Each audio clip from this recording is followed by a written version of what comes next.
afternoon. I want to begin by thanking President Zelenskyy for his passionate message this morning. I listened to it in the private residence, and he was convincing and significant speech. He speaks for a people who have shown remarkable courage and strength in the face of brutal aggression. Courage and strength that's inspired not only the Ukrainians, but the entire world. Putin is inflicting appalling devastation and horror on Ukraine, bombing apartment buildings, maternity wards, hospitals. I mean, it's god-awful. I was speaking about this with our commander behind me here, General Milley. I mean, it just is amazing. Yesterday, we saw reports that Russian forces were holding hundreds of doctors and patients hostage in the largest hospital in Mariupol.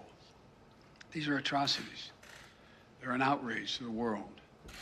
And the world is united in our support for Ukraine and our determination to make Putin pay a very heavy price. America is leading this effort, together with our allies and partners, providing enormous levels of security and humanitarian assistance that we're adding to today, and we're going to continue to do more in the days and weeks ahead. We're crippling Putin's economy with punishing sanctions that's going to only grow more painful over time, with the entire NATO and EU behind us and many other countries. What's at stake here are the principles that the United States and the United Nations across the world stand for. It's about freedom. It's about the right of people to determine their own future. It's about making sure Ukraine will never be a victory for Putin, no matter what advances he makes on the battlefield. The American people are answering President Zelensky's call for more help, more weapons for Ukraine to defend itself, more tools to fight Russian aggression. And that's what we're doing. In fact, we started our assistance to Ukraine before this war began, as they started to do exercises along the Ukrainian border of the Russians, starting in March of last year. We took the threat of Putin invading very seriously and we acted on it. We sent Ukraine more security assistance last year, $650 million in weapons, including anti-air and anti-armor equipment, before the invasion, more than we had ever provided before. So when the invasion began, they already had in their hands the kinds of weapons they needed to counter Russian advances.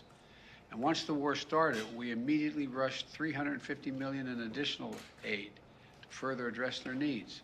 Hundreds of anti-air systems, thousands of anti-tank weapons, transport helicopters, armed patrol boats, and other high-mobility vehicles, radar systems that help track incoming artillery and unmanned drones, secure communications equipment and tactical gear, satellite imagery and analysis capacity. And it's clearly helped Ukraine inflict dramatic losses on Russian forces.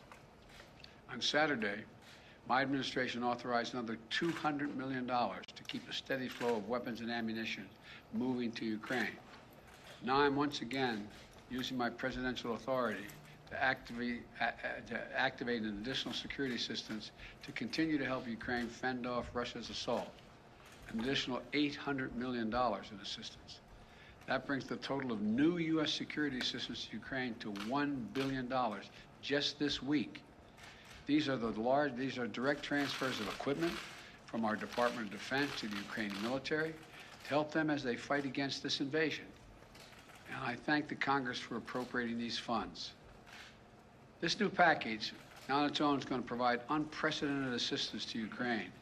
It includes 800 anti-aircraft systems to make sure the Ukrainian military can continue to stop the planes and helicopters that have been attacking their people and to defend their Ukrainian airspace.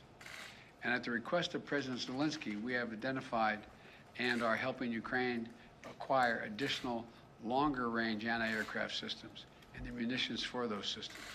Our new assistance package also includes 9,000 anti-armor systems. These are portable, high accuracy shoulder-mounted missiles that the Ukrainian forces have been using with great effect to destroy invading tanks and armored vehicles. It'll include 7,000 small arms, machine guns, shotguns, grenade launchers to equip the Ukrainians, including the brave women and men who are defending their cities as civilians, and they're on the countryside as well. and as well as the ammunition, artillery, and mortar rounds to go with small arms, 20 million rounds in total, 20 million rounds. This will include drones, which demonstrates our commitment to sending our most cutting-edge systems to Ukraine for its defense. And we're not doing this alone. Our allies and partners have stepped up to provide significant shipments of security assistance and will continue to help facilitate these deliveries as well. The United States and our allies and partners are fully committed to surging weapons of assistance to the Ukrainians. And more will be coming as we source additional stocks of equipment that we're ready to transfer. Now I want to be honest with you. This could be a long and difficult battle, but the American people will be steadfast in our support of the people of Ukraine in the face of Putin's immoral, unethical attacks on civilian populations. We are united in our abhorrence of Putin's depraved onslaught, and we're going to continue to have their backs as they fight for their freedom, their democracy, their very survival. And we're going to give Ukraine the arms to fight and defend themselves through all the difficult days ahead. We're going to continue to mobilize humanitarian relief to support people within Ukraine and those who have been forced to flee Ukraine. In just the past few weeks, we provided $300 million of humanitarian assistance to the people in Ukraine and in neighboring countries. Tens of thousands of tons of food, water, medicine, and other basic supplies to support the people in need.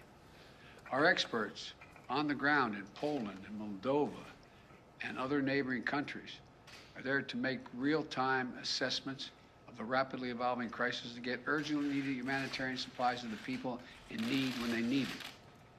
And we will support Ukraine's economy with direct financial assistance as well. And together with our allies and partners, we will keep up the pressure on Putin's crumbling economy, isolating him on the global stage. That's our goal. Make Putin pay the price, weaken his position, while strengthening the hand of the Ukrainians on the battlefield and at the negotiating table. Together with our allies and partners, we're going to stay the course. And we'll do everything we can to push for and end this tragic, unnecessary war. This is a struggle that pits the appetites of an autocrat against humankind's desire to be free. And let there be no doubt, no uncertainty, no question. America stands with the forces of freedom. We always have and we always will. I thank you all and God bless you, and I'm going to walk over and sign this bill to allow the drawdown of those materials. And may God protect their young Ukrainians who are out there defending their country.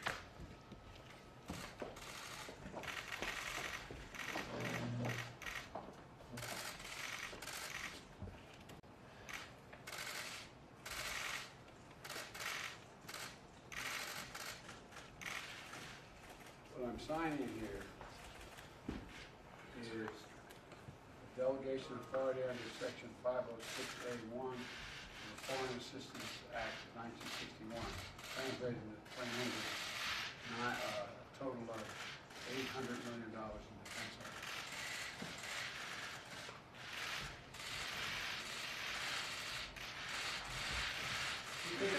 Mr. President, what will it take for you to send the Polish MiGs that President Zelenskyy is asking for? I'm not going to comment on that right now. I'm not going to comment on anything other than what I've told you to say. Thank you. Mr.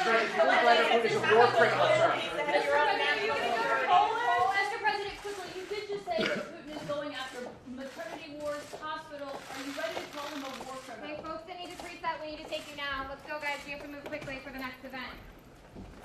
Cameras that need to preset and Botox.